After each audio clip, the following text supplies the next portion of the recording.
Olá, meus irmãos e amigos, que a paz do nosso Senhor e Salvador Jesus esteja com você e também com toda a sua família.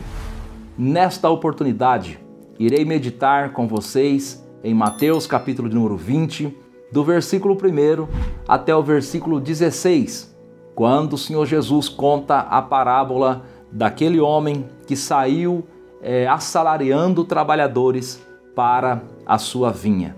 Está escrito assim: porque o reino dos céus é semelhante a um homem, pai de família, que saiu de madrugada a assalariar trabalhadores para a sua vinha. E ajustando com os trabalhadores a 1 dinheiro por dia, algumas traduções vai dizer 1 denário por dia, mandou-os para a sua vinha. E saindo perto da hora terceira, viu outros que estavam ociosos na praça, e disse-lhes: ide vós também para a vinha, e dar-vos-ei o que for justo. E eles foram. E saindo outra vez, perto da hora sexta e nona, fez o mesmo. E saindo perto da hora 1/10, encontrou outros que estavam ociosos, e perguntou-lhes: por que estáis ociosos todo dia? Disseram eles: porque ninguém nos assalariou. Disse-lhes ele: ide vós também para a vinha e recebereis o que for justo. Somente até aqui. Esta parábola, ela pega o capítulo 20 de Mateus, do versículo 1 até o versículo 16. Mas vamos ler somente até o versículo 7 para nós ganharmos tempo. Hoje é sexta-feira, dia 13 de dezembro de 2024. E ontem à noite eu estava meditando nesta passagem bíblica. E eu estava pensando como que o Senhor nosso Deus é maravilhoso, como Deus é bom, como Deus é misericordioso, como Deus é justo, como Deus é benigno. Todas as vezes que eu leio a palavra de Deus, eu fico maravilhado, porque é uma riqueza de detalhes, é uma riqueza de ensinamentos para as nossas vidas. Veja, ao contar esta parábola, o Senhor Jesus, ele vai usar a figura de um pai de família. Ele vai dizer que o reino dos céus é semelhante a um pai de família que saiu de madrugada a assalariar trabalhadores para a sua vinha. Que figura tão exata, tão perfeita, tão apropriada para se referir ao Senhor nosso Deus. Um pai de família, de uma grande família, aliás.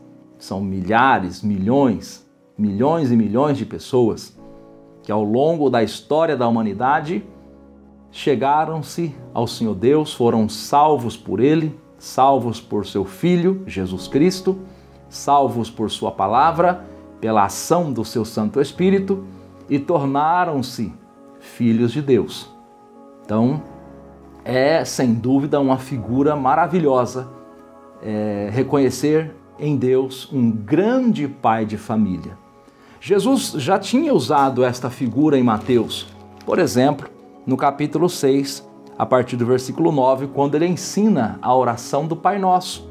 Ele diz: Pai nosso que estais nos céus, santificado seja o teu nome. Que figura linda, a figura paterna.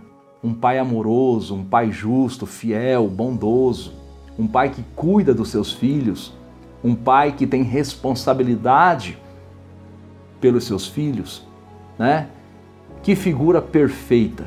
Como Jesus Cristo concentra nele toda a sabedoria para ensinar, para revelar quem é Deus. O próprio Senhor Jesus também vai falar dessa figura do pai em Lucas, no capítulo 15, quando ele conta a parábola do filho pródigo. E ali nós podemos ver que este pai que a Bíblia nos apresenta, Deus, ele é amoroso, ele é misericordioso, ele é justo, ele cuida dos seus filhos e dos seus servos. Quando o filho pródigo estava em grande miséria, passando necessidade, privações, fome, no capítulo 15 de Lucas, versículo 17, Ele diz, eu vou me levantar, vou ter com meu pai. Sabe por quê? Porque os trabalhadores do meu pai têm abundância de pão e eu aqui estou carecendo de fome.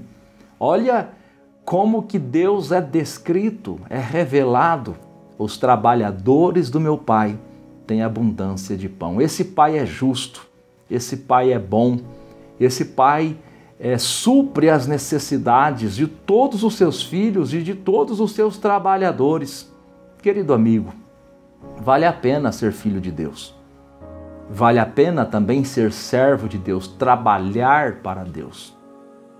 Trabalhar para Deus não significa que nós vamos enriquecer, que nós vamos ter tudo o que queremos, mas trabalhar para Deus, tenha certeza, significa que nós teremos tudo o que for necessário para vivermos nesta vida como um servo piedoso do Senhor e um dia estar com Ele para todo sempre. É uma honra trabalhar para Deus. É uma honra ser filho de Deus. É uma honra poder estar envolvido com a obra, com o trabalho deste Pai tão amoroso, desse Senhor tão amoroso. Então, em primeiro lugar, eu queria destacar que Jesus apresenta o Deus que sai para contratar, para assalariar trabalhadores como um pai de família, um bom pai de família, um grande pai de família. Louvado seja o Senhor nosso Deus por isso. O segundo ponto que eu gostaria de destacar está no versículo de número 3, e ele vai se repetir também no versículo de número 6, ele vai se repetir ao longo da parábola, que este pai de família que sai à procura de trabalhadores, ele não vai buscar trabalhadores que estão empregados em outra obra, em outra empresa, vamos assim dizer, em outro negócio. A Bíblia diz que ele encontra pessoas que estão ociosas. Eu gostaria que você considerasse isso que Jesus está falando. Porque às vezes, querido irmão e amigo, a gente vê alguns obreiros se autovalorizando, dizendo, não, hoje eu sou obreiro, mas antigamente eu era alguém importante da sociedade, eu era um empresário, eu era um homem de negócios, eu era um empregado trabalhando em uma boa empresa. Quer dizer, se autovalorizando, né? E aí a pessoa abandonou tudo, veio para a obra, veio porque quis, por amor, mas ao longo dos tempos as coisas vão mudando, né? E aí chega algum momento da vida que a pessoa começa a valorizar demais a sua própria pessoa, a sua história, né? Só que aqui, no versículo número 3, a Bíblia diz que o Senhor Jesus, ele descreve que esse pai, ele encontra homens que estão ociosos. E no versículo de número 6, estes mesmos homens chegam a dizer que eles estão ociosos porque ninguém os assalariou. Versículo 6, depois versículo 7. Ninguém deu trabalho para eles, por isso eles estão ociosos. E aí, querido amigo, eu gostaria de dizer que nós que servimos ao Senhor Deus, somos filhos e também servos de Deus. Nós devemos ser extremamente gratos ao Senhor, porque ninguém nos queria. Nós andávamos ociosos na vida espiritual. Nós não tínhamos local para trabalhar, local para sermos aceitos. Ninguém nos queria. O apóstolo Paulo, conhecendo a sua história, e veja, Paulo, ele nunca vai se vangloriar do seu passado, diferente de alguns obreiros da atualidade que ficam se vangloriando, né? Ah, eu era isso, eu era aquilo, larguei tudo por amor à obra de Deus, né? Paulo não. Paulo vai dizer que ele era alguém indigno. Paulo diz que até que ele era indigno de ser chamado apóstolo, né? E quando ele se refere a si mesmo como apóstolo, ele diz que ele era o menor dos apóstolos. Escrevendo a sua carta, a sua primeira carta aos Coríntios, capítulo 1, versículo 27 e 28, ele diz assim: mas Deus escolheu as coisas loucas deste mundo para confundir as sábias, e Deus escolheu as coisas fracas deste mundo para confundir as fortes, e Deus escolheu as coisas vis deste mundo e as desprezíveis e as que não são, para aniquilar as que são, para que nenhuma carne se glorie perante ele. A palavra de Deus é linda, não é? Quando você vê alguém se vangloriando, mostra para ele isso. Olha, irmãos, nós éramos desprezíveis, nós éramos fracos, nós éramos aquilo que o mundo rejeitava, aquilo que o mundo não valorizava. Mas este Senhor, este bom Pai de família, esse Deus poderoso, nos escolheu, nos chamou primeiramente à salvação e também nos chamou para o santo ministério para trabalhar para Ele. Louvado seja o nome dEle para sempre. Louvado seja o nome dEle para sempre. Terceiro ponto que eu gostaria de destacar com os irmãos é o versículo de número 7. No versículo de número 7, este Senhor, ele diz assim, ide também vós para a vinha e recebereis o que for justo. O nosso Deus, Ele é um Deus justo. Ele está dizendo, eu vou pagar para vocês o que for justo. Eu não vou pagar nem menos, também não faço promessa de pagar mais. Eu vou pagar o que for justo. Você já pensou se Deus, pessoalmente, estivesse hoje contratando obreiros? Nós temos esses programas televisivos, esses reality show, onde empresários contratam funcionários, Já pensou se Deus fosse contratar obreiros? Quais seriam os critérios de Deus? Como seriam os critérios para definir o salário? Ora, a Bíblia está dizendo que o critério de Deus é o critério justo. Nem menos, nem mais. Justo. Aquilo que é justo. Aí, meus irmãos, aí eu fico pensando, a obra de Deus na atualidade no Brasil, por exemplo, a questão salarial está sendo justa? Veja, eu não tenho por que ficar defendendo um ou outro, eu sou apenas um servo de Deus, um obreiro, auxiliar, não recebo salário. Não tenho algo que me prenda, que me faça defender uma causa ou outra, Mas, por exemplo, a questão salarial hoje nas igrejas está sendo justa? Um obreiro que está trabalhando para o Senhor Deus em uma pequena cidade, em uma pequena congregação, por vezes ganhando um salário que mal consegue se manter, ele é menos importante do que um pastor presidente de convenção? Ele é menos importante do que um pastor presidente de campo eclesiástico? Ele é menos importante do que aquele pastor responsável por um grande rebanho, por uma grande igreja? Você já parou para pensar nisso? A Bíblia diz em Lucas capítulo 10, versículo 7, e ficai na mesma casa comendo e bebendo do que eles tiverem, pois digno é o obreiro do seu salário, não andeis de casa em casa. Digno é o obreiro do seu salário.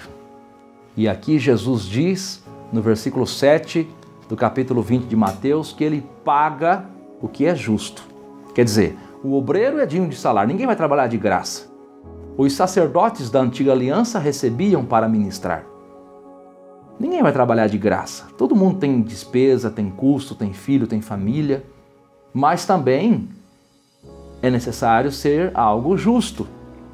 Não é correto ter um obreiro ganhando 2 salários, enquanto tem outro ganhando 20.